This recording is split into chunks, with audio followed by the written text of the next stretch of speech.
fantastic report on my good buddy, Roberto Duran. Got that clip ready? Looking forward to the report today? All right, Marvin, let's do it.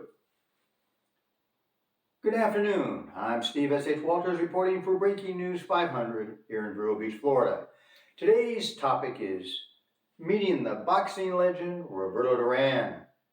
Now for this report, folks, I'm going to use my given name, Chris G. Georgas, because, of course, that's how I met Roberto, and it'd be better for the stories I tell later on. So today I'm just Chris. And you probably noticed this photo here of me and Roberto Duran. That was taken at his house in Panama City, Panama. And we'll get on to that later. Now let's go into a little history about Roberto Duran. He had a rough, folks. He had a real rough. He grew up in the hardcore slums of El Trio, Panama. And at 16, he had his first professional boxing match. He became a champion in 4 weight classes: lightweight, welterweight, junior middleweight, and super middleweight. And is said he's probably the best lightweight of all times. He has 119 professional fights, won 103, lost 16, and had 70 KOs. That's an unbelievable record. Can you imagine that many fights? Professional fights, 119, against other professional fighters. That's crazy. That's insane. He has a fantastic record, and he's in the World Boxing Hall of Fame, International Boxing Hall of Fame. They even made a movie about him. They made a movie called Hands of Stone, which is his nickname, Manos de Piedra. And in the movie, Edgar Ramirez played Roberto Duran. He did a great job. And Robert De Niro, always a great actor, played Ray Arcel. I've seen the movie, and of course Duran was a part of the movie, and he's seen the movie. He has some interesting thoughts on that, and we may touch on that later. So right now, let's get into a clip of Roberto Duran fighting Davey Moore for the junior middleweight championship. Marvin, are you ready with the clip? He's ready today. All right, Marvin, roll the clip. But if Duran can keep up this pace. He heard it. He heard Moore. Moore's hurt. Moore's hurt. Moore's hurt. Moore's hurt.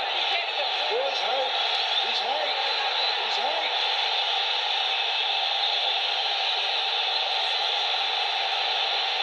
He could punch himself out. He could punch himself out. He could, Dick. Duran will keep going. One punch.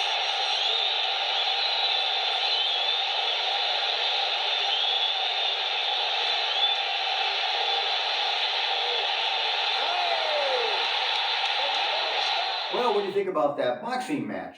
Unbelievable. Now, Duran's family was worried about him in the course of that fight. You see, Davey Moore, he was an undefeated champion. He was 24 years old. Roberto was 32 at the time. And Davey Moore, they were fighting at a higher weight. And along with all that, he had a 4.5 reach advantage. This was no easy task for Roberto Duran. And you saw the results. And he became the junior middleweight champion. Just an amazing, amazing fighter. Now, I know you're probably wanting to get into some stories. What kind of stories do I have? And so we're going to get right to that. First, let me tell you how I met him. I'm on a plane from LA to Panama City, Panama. It's Christmas time, 2017. And I'm a big boxing fan, and I got a history with boxing and kickboxing, and I'm a martial artist, and there's other things, and I fought. So, of course, I love and respect boxers and just, admire their courage and the discipline and everything they have to do. It's really an amazing sport. And it's actually the only sport I really follow. So I'm a big fan of Roberto Duran. So I'm thinking maybe I can ask the locals in Spanish, where does he hang out? Where does he drink? Where does he go? What bar, restaurant? I know he loves to party. And I thought I'll just show up one night at the restaurant or bar and see if he's there. And if he is, talk to him, get a photo, tell him he's a great fighter. And that's basically it. I did a lot better than that. But the power of thought, folks, power of thought. I'm thinking about him on the plane. So I get into Panama City. I'm having a good time. I take a tour of the Panama Canal. And my tour guide is just me and him because it's Christmas time. They're a little slow. And we're talking in Spanish. And he asked me what I do in California. And I tell him, well, I'm a contractor and I'm an actor and I'm in movies and I met celebrities, blah, blah, blah, blah. He says, oh, you met any famous celebrities? And I mentioned a few names. And he goes, I know Roberto Duran. And I'm thinking, yeah, right, he's BSing me. But then I'm thinking, well, I'm not BSing nobody. If I say I know somebody or met somebody, I did. I don't lie. So maybe he's telling me the truth too. So I took him for his word and I said, Guillermo, if you know Roberto Duran, I want to meet him. Set it up. I want to meet him. I want a photo. And I just want to tell him how great he is as a fighter. Then I felt a little guilty and I said, well, listen, I understand it's Christmas time and if he's with his family or he's out of town or he just doesn't want to meet me or whatever the case, I get it. Not a worry. But if you can make it happen, that'd be great. So he makes it happen. My lucky Wednesday, folks, my lucky Wednesday.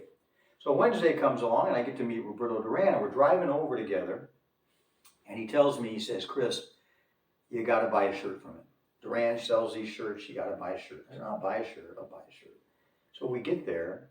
And this is also kind of crazy to me, folks, because I've worked for a lot of celebrities on their homes in LA and, you know, they got big homes in Brentwood or Bel Air, or Beverly Hills and, you know, different areas of West LA, Hollywood. And usually when you go up to a celebrity's home, you know, it's gated, there's cameras, you have to have an appointment, they got to know you're coming. You know, you don't just be able to knock on the front door. Well, with Roberto's house, you can knock on the front door. Because when I pulled up there, we're right in the city. You know, across the street's like a high-rise apartment building. There's a liquor store over there. Here's Roberto's house. I mean, he's right there with everybody. So we go around to the side gate, and he calls for his son. He comes and unlocks the gate, and we go in. We're walking around the pool. This is 2 days after Christmas. He's seeing me right at Christmas time, right after Christmas. What a nice man. So we walk around to the man cave, which is right here, and he's in the back shooting pool, blaring the Spanish music. He's got a bar back there making drinks. You know, they're drinking beer and stuff. They're shooting pool. And I come in like I know him. You know, I see him. Of course, I recognize him right away. And I see him and I go, Hola, Roberto. ¿Cómo estás? ¿Qué pasó contigo? He's like, Chris. Comes over and shakes my hand. What a nice man. He speaks a little English to me. And I asked him, do you speak English? He says, no, Chris, you speak to me in Spanish. I go, okay, I'll talk Spanish with you. So we're taking the photos, you know, he's getting a photo of me too. And he asked me, he says, you know how to play pool? And I said, oh, Roberto, I'm really good at that game. I'll beat you at this game. He goes, oh, yeah, we'll see. He goes, you want to stay and play some pool? I said, sure. He tells one of the guys, give me a beer. Guy brings me a beer. I'm sitting there, I just take photos with him. I'm in his home right after Christmas. He's giving me a beer, wants me to stay and shoot pool. I'm like, I'm not going anywhere. You want me to shoot pool with you? We'll shoot pool. So the deal with this was, his nephew, who's really good at pool, and I'm rusty, I haven't played pool for a long time. He's winning Roberto in games of pool. Of course, Roberto's drinking. He's got probably a good buzz when I got there. And whoever wins continues to play. And then if you win the guy, then you play the next guy. So if I beat his nephew, I get to play Roberto.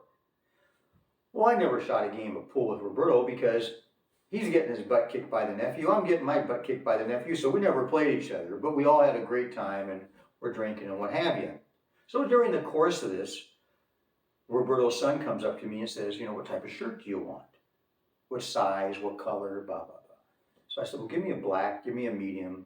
And how much is it? He was $40. I'm going, $40? My God, $40. I'm thinking $40, isn't a shirt like $15, $20, $25? But I'm at Roberto's house right after Christmas. We're shooting pool, we're drinking beer, we're talking. If it's $100, I'll pay the $100 for the shirt. I mean, come on, this is really quite an experience. So I get the shirt, you know. Now in Panama, they use American money. So $20 for us in America is the same there as $20 there. So I give him a 20 and like a 10 and 2 5s. And I got the $40. Roberto says, put it on the table. Put it on the table. I got my shirt. We're drinking, the music's playing, you know. And Roberto's leaving that money alone. He's not touching it. But he keeps looking at it. And he walks around the pool table a couple of times. He's shooting, we're talking. He looks at that money. And all of a sudden, I don't know if it was the alcohol or just his way of his experiences in life, but he's thinking, I don't know this guy. Did this guy give me the right amount of money? Is that $40 right? He comes around, he picks up the money, he starts counting. He sees it as right on the money. I said, Roberto, ¿todo es bien? He says, oh, sí, Chris, todo es bien. After I got the $40 right? I thought that was pretty funny. Now in the course of playing pool and talking and things, you know, we're drinking beer. I'm taking my time. I'm not drinking fast. I'm just nursing the beer. I'm not a big beer drinker, number one. And number two, I don't want to get drunk at his house. I'm here as a guest. We've got photos. We're shooting pool. You know, I got to be respectful. I don't want to get drunk there or anything. And Guillermo had taken off, my driver, because he wanted to make some money. He wanted to do a couple of runs. He said, I'll be back in about an hour. So as soon as he comes back, you know, I'm going home or go back to my hotel. So we're shooting pool, we're drinking, we're talking, and Roberto goes to the bar and he makes a mixed drink. So I asked him, I said, well, what are you drinking now, Roberto? So he picks up a bottle of vodka and he picks up a bottle of orange juice and he goes, ¿Eso? ¿Y eso? I go, Roberto, you're drinking a screwdriver. He goes, okay, screwdriver. I laughed. I thought that was the funniest thing. And we just had a blast. So I had a great experience with Roberto Duran. Very nice of him to be, you know, a host to me in his home right after Christmas. Met his son, seeing the family. Really quite an experience. And we were supposed to do a boxing film together back in LA, but that got put on hold because of the fact of COVID and, you know, we're just making a film, different things. I don't know if this film will ever happen or not. And if it does, I hope they still cast me and I still do it. And maybe Roberto's in there and we get to meet up again. I would love that. And if not, well, that's Hollywood. And it's the way life goes sometimes. Well, I hope you've enjoyed this report. I'm Chris G. Georgas, a.k.a. Steve S.H. Walters, reporting for Breaking News 500. Have a great day.